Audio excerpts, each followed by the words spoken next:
strange scene. Jesus, tired, humiliated, exhausted after a night of interrogation, stood before the most powerful political figure in Jerusalem, Pilate, and Pilate asked him directly, "Are you the king of the Jews?" John 18:33.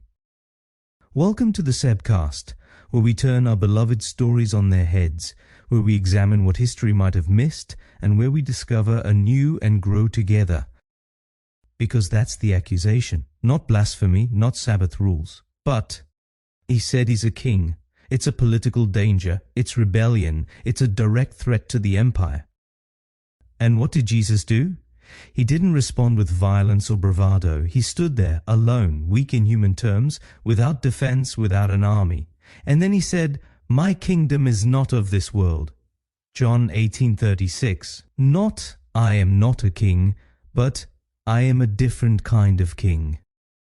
Here, in this brief exchange, you observe two kingdoms clash. Rome with its power, violence, hierarchy, and control. And Jesus with a kingdom that didn't fight, didn't force, didn't shout. And this is where things become uncomfortable for us because we are so accustomed to the Pilate way. We desire control, we seek power, and we want to fight for what is right. But Jesus showed us this is not how the kingdom of God operates. If Jesus' kingdom were of this world, he said himself, his followers would have fought, they would have risen armed. Peter wouldn't have cut off an ear, he would have gone further.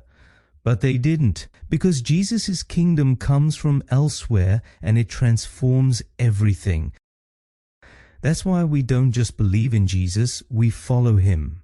And if he didn't fight like Pilate, then we must also learn to fight differently. We don't take control, we don't seek revenge, we don't use the world's tactics to achieve God's purpose. And yet, Jesus prevails. He prevails without an army. He prevails without laws. He prevails without violence. He prevails not by taking, but by giving. And 2,000 years later, we are still speaking of him. So, when you feel the need to fight back, when you think you will lose if you're not the louder voice, remember, our King didn't fight, yet he won. And that's the path he showed us too. Until tomorrow, take care.